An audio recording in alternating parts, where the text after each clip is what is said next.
Beruntung orang yang pernah melihat mereka atau melihat orang yang pernah melihat mereka. Cinta kepada Nabi Muhammad bukan hanya cinta kepada Nabi, yang lain dilupakan, tetapi semua yang kaitan punya kepada Nabi Muhammad turut dicintai. Semua yang punya hubungan kepada Nabi Muhammad tetap dicintai, termasuk sahabatnya Rasulullah. Jangankan sahabatnya Nabi atau keluarganya Nabi, sampai batu atau tanah yang dipijak oleh Nabi Muhammad pun juga dicintai. Sehingga kita kenal tiap orang yang punya hubungan dengan Al-Habib Abi Bakar bin Muhammad As-Saggaf, baik yang pernah duduk, pernah melihat, pernah menatap, apalagi yang pernah ngaji kepada beliau, nampak di dalam wajah mereka nur, cahaya. Pencaci dari dulu pencaci, orang sial dari dulu banyak, dari dulu dan zaman sekarang. Tetapi pakailah kita sikap seperti sikap para guru-guru kita dan akhlak nenek moyang kita. Akhlak merubah pembenci menjadi pecinta.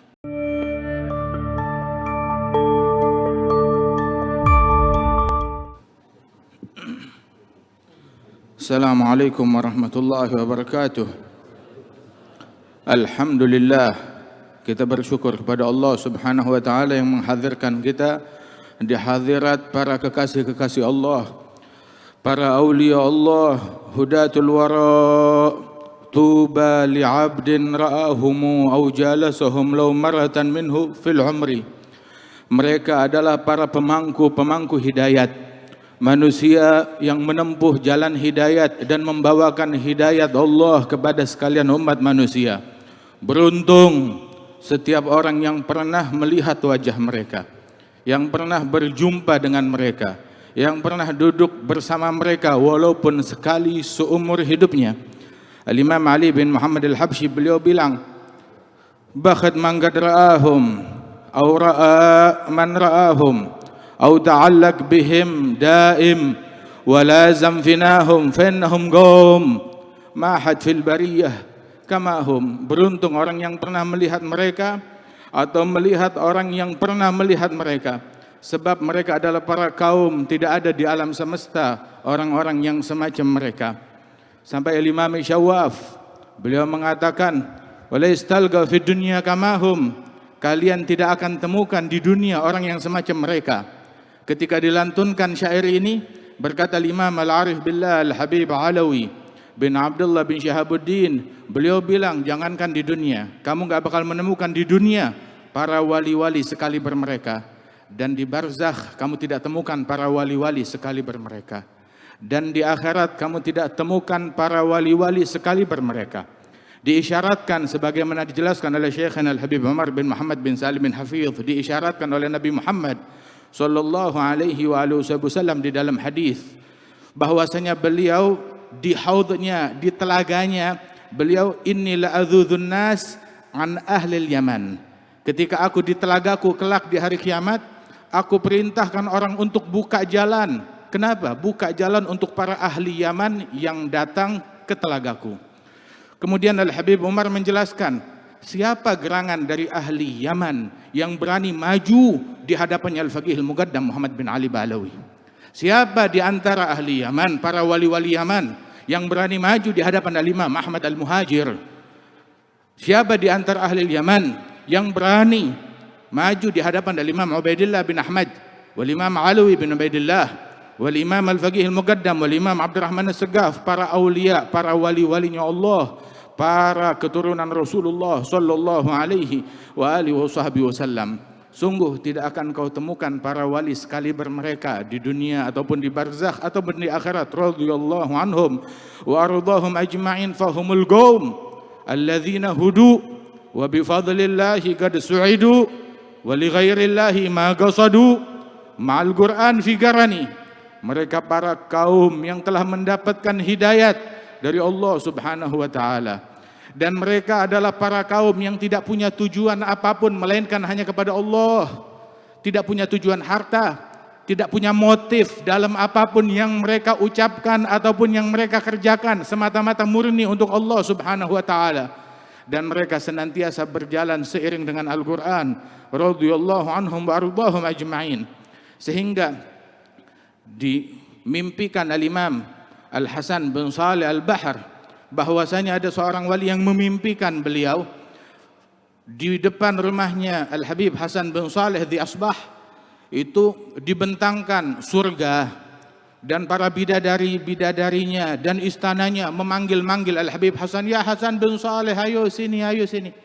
Wal Habib Hasan bin Saleh, dia buka jendela dari kamarnya dan berkata ke arah surga tersebut, ma muradil hur walal gusur, innama muradi kashfus sutur. Yang aku idam-idamkan bukan istana, bukan bidadari, bukan harta, tetapi yang aku cari, yang aku idam-idamkan, dibukakan hijabku oleh Allah Subhanahu wa taala. Dibukakan hijab oleh Allah Jalla Jalaluhu wa ta'ala azamatuh. Ayuhal ikhwan, kita mendengar bagaimana Al-Habib Abi Bakar mendidik dengan nazar, dengan pandangan mata. Pandangan yang datang dari beliau dan mengajarkan orang bagaimana belajar untuk memandang kepada gurunya. Ada seorang murid berkata kepada gurunya, Ustadz, saya bertahun-tahun belajar, coba tentukan kitab yang saya baca. Sampai sekarang saya mau belajar kitab, kenapa masih belum ditentukan? Maka berkali-kali dibiarkan, tidak diperintahkan membaca kitab apapun. Hingga ketika berulang pertanyaan itu, maka sang guru menegaskan, wahai muridku, kamu mau baca kitab, belajarlah kamu membaca saya. Belajarlah kamu membaca saya. Sebagaimana para sahabat Rasulullah Sallallahu Alaihi Wasallam, para sahabat Nabi adalah orang-orang yang pandai di dalam membaca Nabi Muhammad Sallallahu Alaihi Wasallam hingga sampai kepada kita. Hadisnya Nabi Muhammad, baik itu ucapan dan perbuatan ataupun juga tagrirnya Rasulullah Sallallahu Alaihi Wasallam. Rasul Sallallahu Alaihi Wasallam dikisahkan waktu itu ada Adi bin Hatim berhasil ditangkap oleh pasukan sahabat, kemudian dibawa ke Madinah, dimasukkan ke masjid ke hadapan Rasulullah. Rasul tersenyum, tahu gak siapa yang kalian bawa? Dibilang kami gak kenal. Maka dijawab oleh Rasulullah, yang kamu bawa ini kepala suku dari orang-orang yang selalu memerangi kita. Namanya Adi bin Hatim, Sayyid Bani Hanif. Terkejut mereka, ini buronan yang banyak mengganggu kita. Lihat apa perilaku Nabi Muhammad terhadap buronan. Dipanggil sini, wahai Adi bin Hatim, kamu ada keinginan untuk masuk Islam? Dia bilang, lah, saya tidak mau. Kemudian beliau berkata, in taqtul dzadam wa in tamnun ala syakir. Kalau engkau membunuh orang yang berhutang darah. Tapi kalau engkau melepaskanku, engkau melepaskan orang yang tahu berterima kasih. Maka Nabi Muhammad SAW dengan hikmah beliau perintahkan, biarkan Adi bin Hatim, kurung dia di masjid, ikat dia di masjid, jangan keluar dari masjid. Kenapa? Apa tujuannya? Agar di masjid dia melihat Rasulullah, melihat sahabat Rasulullah, melihat akhlak Nabi Muhammad, melihat akhlak para sahabat, mendengar bacaan dan lantunan Quran dari Rasul Sallallahu Alaihi Wasallam. Hanya melihat dan mendengar. Hari kedua ditawarkan Islam, dia menjawab ucapan yang sama. Hari ketiga dia menjawab ucapan yang sama. Nabi pun mengatakan, baiklah engkau bebas. Dilepaskan dan dia belum masuk Islam. Begitu dilepaskan, pertama yang dia cari air, dia mandi, kemudian dia bersih-bersih, kembali ke masjid dan dia ulurkan tangannya memegang tangan Nabi Muhammad. Ya Rasulullah, umdad yadak fa inni asyhadu an la ilaha illallah wa annaka Rasulullah. Ulurkan tanganmu, saya masuk Islam, asyhadu an la ilaha illallah wa annaka Rasulullah. Kenapa enggak masuk Islam dari kali pertama? Biar orang tahu dari awal, melihat wajah Nabi Muhammad hatinya sudah luluh, melihat akhlak Nabi Muhammad hatinya sudah luluh. Akan tetapi dia enggak mau nanti dikatakan kalau dia masuk Islamnya itu karena dia dipenjara, karena dia takut, karena dia berada dalam intimidasi dan tekanan. Hingga ketika dia masuk Islam, melihat Islam, iman dan mahabbah tidak pernah terpisahkan. Bahkan seringkali Syekh Al-Hayy Umar mengatakan kebanyakan para sahabat mahabbah lebih dulu sebelum iman. Bahkan mahabbah itu yang membuat mereka menjadi seorang mukmin. Hingga Adi bin Hatim membuat statementnya, Sayyid Bani Hanif tersebut, Thumamah bin Uthal, dia menyampaikan statementnya. Dia bilang bahwasanya Rasulullah, ma kana ala wajhil ard wajh abghad ilayya min wajhik, qad asbah wajhuk ahabbul wujuh ilai kullaha. Ya Rasulullah, dulu di muka bumi ini tidak ada wajah yang lebih saya benci daripada wajahmu. Sekarang wajahmu yang paling saya cintai. Dulu di muka bumi tidak ada kawanan yang lebih saya benci melebihi sahabat-sahabatmu. Sekarang sahabat-sahabatmu menjadi orang yang paling saya cintai. Ya Rasulullah, cinta kepada Nabi Muhammad bukan hanya cinta kepada Nabi yang lain dilupakan, tetapi semua yang kaitan punya kepada Nabi Muhammad turut dicintai. Semua yang punya hubungan kepada Nabi Muhammad tetap dicintai. Termasuk sahabatnya Rasulullah. Jangankan sahabatnya Nabi atau keluarganya Nabi. Sampai batu atau tanah yang dipijak oleh Nabi Muhammad pun juga dicintai. Hingga Thumamah bin Uthal mengatakan, mu'allaf baru masuk Islam. Tetapi dalam sesaat mencapai tingkat keyakinan yang paling tinggi dan mahabbah yang paling tinggi. Dia mengatakan, ya Rasulullah, dulu di muka bumi ini tidak ada tempat yang lebih saya benci melebihi kampungmu, tempatmu. Madinah ini. Sekarang Madinah menjadi tempat yang paling saya cintai lebih daripada tempat saya sendiri. Wahakadha, cinta kepada Rasul SAW yang senantiasa melazimkan perkara iman tersebut. Saudara-saudara sekalian, memandang dan melihat. Al-Imam Abdullah bin Alwi al-Haddad, beliau bilang, fahalli wa manli an arakum sadati fadlan wa illa man akunu wa man ana biwidadikum tahyal gulub wa hubbukum nurus sarairi khairu syai'in yugtana antum muradi la ubali ba'dama tardaw alayya biman ahabba wa man syana. Itu beliau mengatakan, wahai para kekasih-kekasihku, orang-orang yang aku cintai, apakah ada peluang bagiku untuk melihat, menatap wajah kalian sebagai bentuk anugerah dari kalian? Kalau bicara pantas, aku tidak pantas, mataku yang kotor tidak pantas untuk menatap orang-orang seluhur dan sesuci kalian. Tetapi ini adalah anugerah dan kado dan hadiah dari kalian semata-mata. Kalian antum muradi, wahai para wali-walinya Allah, kalian adalah orang yang aku inginkan.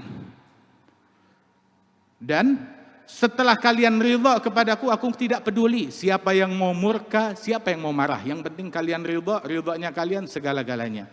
Biwidadikum tahyal gulub, dengan kecintaan terhadap kalian dan kecintaan dari kalian, hati menjadi hidup. Sehingga kita kenal tiap orang yang punya hubungan dengan Al-Habib Abi Bakar bin Muhammad As-Saggaf, baik yang pernah duduk, pernah melihat, pernah menatap, apalagi yang pernah ngaji kepada beliau, nampak di dalam wajah mereka nur, cahaya, nampak kerohanian yang kita rasakan ketika duduk bersama orang-orang yang semacam itu. Umdal mutaakhirin Sayyidina wa Syekhina Al-Habib Husain bin Abdullah As-Saggaf rahimahullah rahmatal abrar. Wahakadha. Sebab orang yang duduk dengan orang soleh harus berbekas dalam dirinya. Kalau memang betul dia duduk kepada para aulia wa salihin dan duduknya duduk yang benar dengan akhlak dan meneladani dan meniru daripada perangai mereka. Saudara-saudara sekalian, wajah-wajah yang luhur, yang agung tersebut dahulu kakeknya Al-Habib Abi Bakar, Al-Habib Saggaf bin Muhammad bin Umar. Beliau ini dibawa oleh ayahnya Al-Habib Muhammad bin Umar Saggaf. Al-Habib Muhammad bin Umar Saggaf membawa sang putra Al-Habib Saggaf bin Muhammad pergi kemana? Pergi ziarah Nabi Hud. Di zaman tersebut nggak ada kendaraan, jalan kaki, perlu waktu berhari-hari dari kota Seiwun datang ke Nabi Hud. Nggak ada anak kecil yang dibawa kecuali anak ini. Ditanya, kenapa kamu bawa anak kecil melakukan perjalanan jauh dan sulit? Maka dikatakan oleh beliau, tujuan saya satu, agar putraku melihat wajah Abdullah bin Ali Al-Haddad, melihat wajah Imam Abdullah Al-Haddad dan dilihat oleh Imam Al-Haddad. Sehingga dengan tujuan tersebut dibawa ke Nabi Hud untuk melihat wajah para aulia wassalihin, wajah Imam Al-Haddad, dan mendapatkan nazrah dari mereka. Wasar Al-Habib Saggaf bin Muhammad bin Umar, dan memiliki putra seorang wali besar Al-Habib Umar bin Saggaf radhiyallahu anhum ardahum, hingga datang kepada kita Al-Habib Abi Bakar bin Muhammad bin Umar Saggaf. Masya Allah, dengan sir an-nazrah tersebut, dengan sir pandangan tersebut, Al-Imam Ali Zainal Abidin keluar dari masjid, dicaci maki.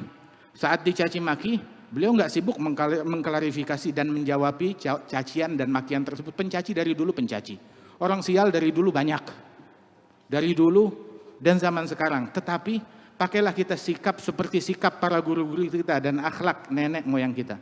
Sayyidina Ali Zainal Abidin dicaci maki, keluar dari masjid. Selesai dicaci maki, beliau mendengarkan, disimak. Sudah selesai dicaci maki, nggak ada jalan untuk menghindar, dihadang untuk dicaci maki.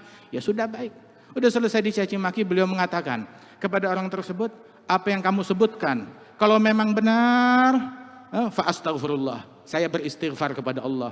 Tapi kalau memang ternyata dusta yang kamu ucapkan, fa astaghfirullah lakum, saya memohon ampunan Allah untuk kalian. Mau benar mau salah, saya meminta ampunan untuk Allah dan untuk kalian. Kemudian alaka hajah, kamu punya hajat yang bisa saya tunaikan, yang bisa saya berikan? Maka orang itu malu, dia mencaci malah ditawarkan mau dikasih apa, perlu apa yang bisa saya bantu. Terdiam orang tersebut. Maka Sayyidina Ali Zainal Abidin gak banyak omong, dia berikan pakaiannya, jubahnya, sorbannya kepada orang tersebut, diberikan pakaian. Kemudian dia lihat kepada pengikutnya, uang berapa yang dibawa, dikumpulkan ada 1000 dirham, perak, diberikan semuanya untuk orang tersebut. Itu orang ketika melihat akhlak merubah pembenci menjadi pecinta. Ketika melihat akhlak yang luhur tersebut, orang itu berkata, asyhadu annaka ibna binti Rasulillah. Aku bersaksi bahwasanya engkau memang cucunya Fatimah Zahra, cucu Nabi Muhammad sallallahu alaihi wasallam. Melihat akhlak yang luhur, sebaik-baiknya klarifikasi, sebaik-baiknya jawaban adalah dengan akhlak kita, dengan budi pekerti kita. Ketika melihat wajah yang tulus, yang luhur, yang semacam itu, nggak ada orang yang mengingkari kebenaran yang ada pada diri mereka. Al-Habib Muhammad bin Ahmad al-Mahdhar, Zakar Syekhana Al-Habib Umar, beliau menyebutkan ketika dulu ada pimpinan Belanda berjalan di Surabaya, kemudian melihat wajah Al-Habib Muhammad bin Ahmad al-Mahdhar berjalan di jalanan kota Surabaya. Maka beliau, pemimpin Belanda tersebut, dia tahu di sini ada kelompok orang-orang dari masyarakat etnis Arab yang mana mereka itu terbagi 2 kelompok yang saling berselisih. Dan di antara 2 kelompok tersebut saya tahu mana kelompok yang benar. Kata ini orang yang non-muslim. Bilang, tahu dari mana kamu? Apa dalilmu? Dia bilang, kelompok yang benar adalah kelompok yang orang ini berada di dalamnya adalah kelompok orang yang benar. Sebab wajah ini bukan wajah orang yang sesat. Kelihatan dari auranya, dari wajahnya. Wajah yang luhur, wajah yang agung. Al-Imam Muhammad bin Ahmad al-Mahdhar radhiyallahu anhum wa ardahum. Karenanya itu, wajah tersebut, Al-Habib Abdullah Al-Haddad, beliau bilang, fawa asafi, sungguh aku menyesal, aku sedih kalau aku meninggal dunia sedangkan aku belum melihat regenerasi dari wajah-wajah yang semacam ini, dari wajah-wajah yang luhur. Tiap kali ada orang tua sepuh kita, para aulia meninggal dunia, maka kita kehilangan daripada wajah-wajah yang luhur tersebut. Wajah idza ru'u yushharu dzikrullahi fahuwa lahum sima 'alal jibahi yu'rafu ma'nahum bil ishtibahi min haitsu ma yu'rafu dzul jalali halu dzawi da'wa lahum tufarig binuri furganin yarahu dzaig la birtifa'il jah wal khawarig wala bihusnil wa'dhi wal aqwali fa innahum kullu munibin khashi' kullu dhi qalbin munirin lami' la man yushirun nas bil asabi' wa huwa min asiril masun khali. Wajah yang luhur, wajah yang agung. Bentuklah anak-anak kita menjadi orang-orang yang sedemikian rupa. Sebab sebagaimana dikatakan satu orang bersalaman dengan Imam Al-Haddad, siapa engkau? Saya fulan bin fulan bin fulan, abah saya wali, kakek saya wali, terus silsilahnya sampai ke atas. Maka dijawab, kun mithl abik au jaddik au salafik wa illa fa anta jubbah wa imamah wa surah wala syai' fi magsurah. Jadilah kamu seperti ayahmu, seperti kakekmu, seperti salaf dan moyangmu. Kalau tidak, kamu cuma kostum yang dalamnya kosong, melompong. Al-Habib Muhsin bin Alwi Segaf, beliau mengatakan, man fatahul kitab fala yafutuhul mihrab wa man fatahul mihrab fala tafutuhul adab. Yang gagal kitab, gagal di dalam keilmuan. Jangan gagal di dalam peribadatan. Di dalam mihrab jangan gagal dalam pengabdian kepada Allah Ta'ala. Gagal ilmu, gagal mihrab, minimal jangan gagal dalam adab, mengikuti adab mereka. Kalau orang-orang dulu kagum ketika melihat dari masyarakat Alawiyin, kagum dengan ilmu mereka, kagum dengan ibadat mereka, kagum dengan akhlak mereka. Sebagaimana Al-Habib Ali mengatakan, awsafuhum tu'jizil wasif idza qad wasaf, kam 'abad minhum lahu sirrul khafi kashaf, hawa jami' al-fadail, hawa jami' al-fadail wal hala wa dharaf. Sifat mereka membuat orang yang mau mensifatkan kehabisan kata-kata untuk mensifatkan sifat luhur mereka. Mereka telah menguasai segala kemuliaan. Segala kemuliaan gak ada yang luput dari mereka. Baik, mereka mungkin luput tahta, luput harta, luput kekuasaan, tetapi mereka tidak pernah luput sunnahnya Rasulullah.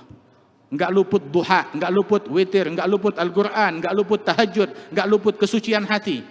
enggak luput menjaga matanya dari yang haram, enggak luput di dalam menjaga mulutnya dari yang haram. Radhiyallahu anhum wardahum. Ma fa'altu makruh wala hamamtu bi fi'l makruh. Salah seorang pembicara mereka mengatakan, saya enggak pernah berucap ucapan yang makruh, bahkan enggak terlintas di benak saya untuk melakukan perbuatan yang dibenci oleh Allah Jalla Jalaluhu Ta'ala Ta'zamatuh. Berapa banyak mereka itu mencapai segala kemuliaan radhiyallahu anhum wardahum ajma'in. Barang siapa yang gagal dalam ilmunya, dalam ibadatnya, paling tidak jangan gagal di dalam akhlak mereka, dalam budi pekerti mereka, dalam keluhuran mereka. Indonesia ini, Islam menyebar dengan pesat dengan akhlaknya mereka.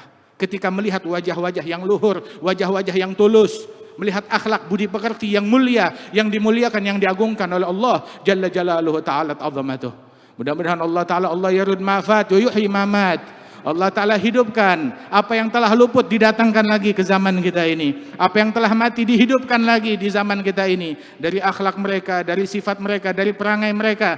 Lihat kepada Al-Habib Abu Bakar, lihat kepada ucapan beliau, lihat kepada perangai beliau, lihat kepada akhlak beliau, dan terapkan di rumah kita, di antara keluarga kita dan anak-anak kita. Kita hadir haul, kita hadir maulid, kita hadir majlis, akan tetapi pulang ke rumah bikin acara kawinan, campur lagi laki perempuan.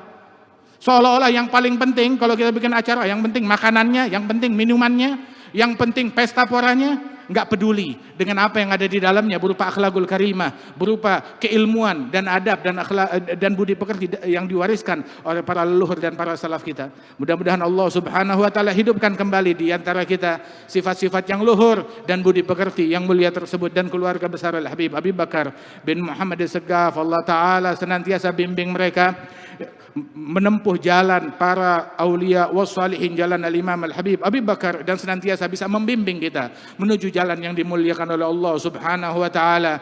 Dan Allah Subhanahu wa taala insyaallah menjadikan kita tidak keluar dari majelis ini melainkan dosa kita diampunkan oleh Allah taala, hajat kita dikabulkan oleh Allah Subhanahu wa taala, keluarga kita diperbaiki keadaannya oleh Allah Subhanahu wa taala, dan hati kita disucikan dan dibersihkan oleh Allah Subhanahu wa taala. Wa inna Salahuddin wal qalb sayyidi huwal gharadul aqsa faya sayyidi gumbi alaika salamullah ma sar mukhlisun ilaika yaqul Allah wal Mustafa hasbi. Allahumma ij'al jam'ana hadha jam'an marhuma tafarruqana min ba'dihi tafarruqan ma'suma wa la taj'al fina wa la minna wa la ma'ana shaqiyan wa la mahruma. Rabbi fanfa'na bi barakatihim ihdina al husna bi hurmatihim amitna fi tariqatihim أمتنا في طريقتهم أمتنا في طريقتهم ومعافاة من الفتن برحمتك يا أرحم الراحمين. متعنا بعلمائنا وبشيوخنا وبأولياء زماننا وارزقنا كمال الأدب معهم برحمتك يا أرحم الراحمين. صلى الله على سيدنا محمد وعلى آله وسلم وآخر دعوانا أن الحمد لله رب العالمين. السلام عليكم ورحمة الله وبركاته.